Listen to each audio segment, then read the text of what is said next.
Bon matin tout le monde, bienvenue à un café avec Lily, j'espère que vous allez bien. Aujourd'hui, ce qui me passe en tête, c'est de partir avec le être ou ne pas être. Bienvenue à un café avec Lily. Je sais pas si je l'ai dit. Si je l'ai dit, ben, je vais l'en dire 2 fois ce matin. Mon café, il a peut-être pas encore commencé à faire effet. Qu'est-ce que ça veut signifier être ou ne pas être? Là est la question. Je me rappelle pas où ce que ça a sorti ça, je pense que c'était dans un théâtre ou en tout cas, peu importe là. Mais ça m'amène à me dire, quand je pense à être ou ne pas être, ça veut dire quoi pour moi? Ben, être, c'est à la base pour moi mes convictions, être prête à suivre mes convictions, être en mesure de me donner la possibilité de choisir mes décisions, d'être capable d'aller de l'avant dans la vie, d'être où ce que je veux être dans ma vie. Pour moi, c'est ça, être. Santé, on comprend l'ensemble, c'est l'équilibre de toute la sphère de notre vie, personnelle, professionnelle, sociale, c'est ça. C'est ça pour moi, être. Ne pas être. Qu'est-ce que ça veut dire pour moi? Ne pas être conformiste, ne pas suivre les règles des gens parce que c'est l'ensemble qui suit les règles, mais bien la conviction que j'ai à la suivre. Ne pas m'oublier, ne pas penser pour les autres, ne pas choisir pour les autres.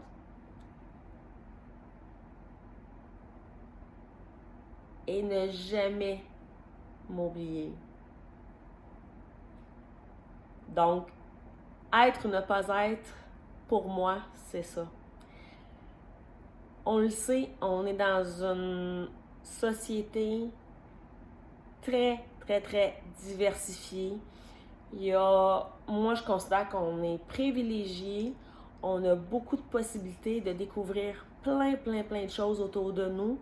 C'est comme si on vivait dans le monde, dans notre monde, avec toutes les belles cultures qui nous entourent.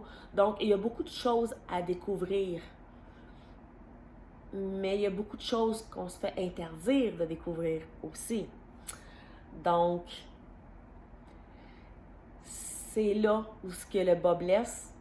Puis c'est là, je pense, où ce que faut regarder de l'avant. Puis en tant que personne, on n'est pas là pour juger ou essayer de justifier les choix de chacun, mais bien de respecter le choix de chacun. Parce que pour moi, qui maintenant est capable de faire une prise de conscience sur le lâcher prise, de savoir c'est quoi de l'intimidation réelle, du harcèlement physique et psychologique, ben moi, si on me laisse pas prendre ma propre décision et qu'on m'exige quelque chose qui est hors de mes convictions, ben pour moi, c'est un non-respect de mes droits. Donc, c'est comme ça que je le vois. Et je ne demande pas nécessairement aux gens d'être sur le même fuseau horaire que le mien. C'est le mien. Je le respecte en tant que mon cadran et mon fuseau horaire. Et je respecte le cadran et le fuseau horaire de tous les gens qui m'entourent. Mais si les gens qui ont de la difficulté à comprendre, de respecter le fuseau horaire de chacun, ben, je pense pas que c'est eux qui ont un problème. Je pense qu'il y a une grosse prise de conscience à faire sur ça. Donc, je suis pas là pour porter jugement ou préjudice à personne. Vous le savez, Mon objectif, c'est d'ouvrir des discussions avec vos proches, c'est des prises de conscience, c'est de l'entraide, partage et à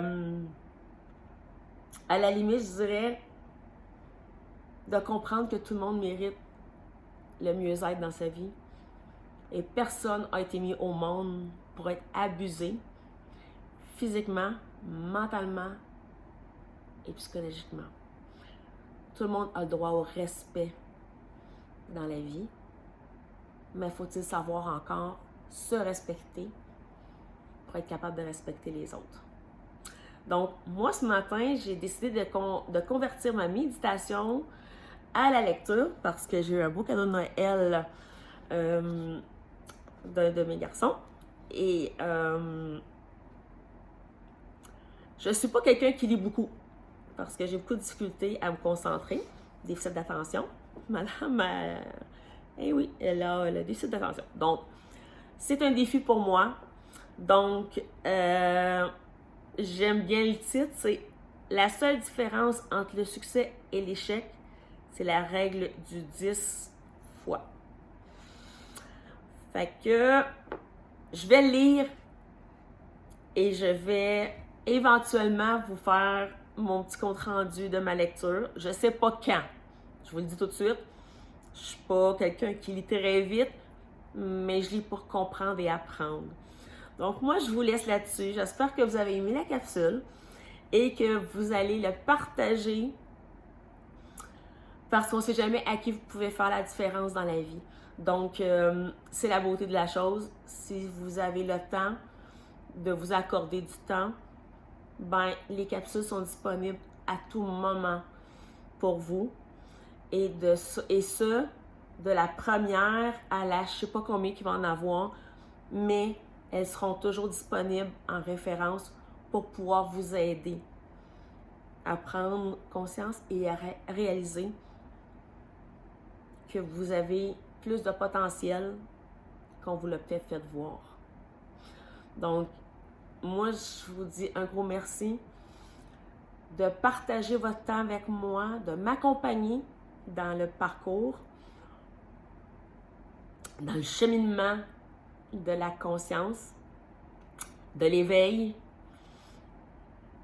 Je suis reconnaissante de vous voir en grand nombre commenter, échanger. C'est vraiment précieux pour moi. Ça me fait voir à quel point les gens ont un besoin d'échanger avec la vie qu'on nous a amené à être beaucoup plus dans le retrait et dans son environnement que dans un partage et un échange commun. Donc, moi, c'est avec plaisir que je vous les offre, ces capsules-là, et j'espère que vous allez en avoir satisfaction autant que moi, je peux en avoir des fers. Et vous savez, vous pouvez trouver les capsules sur Studio Lucie Champagne, Un café avec Lulu. La boutique Conscience et Café est maintenant disponible en ligne. Donc, vous pouvez faire la différence, un café à la fois, pour améliorer notre monde de demain. Donc, je vous y invite à contribuer, collaborer, partager, parler. Faites tout ce que vous pouvez pour qu'on puisse voir que l'unité, c'est la force et non pas la dualité. Donc, je vous remercie tout le monde. Je vous dis à très bientôt. Bye bye!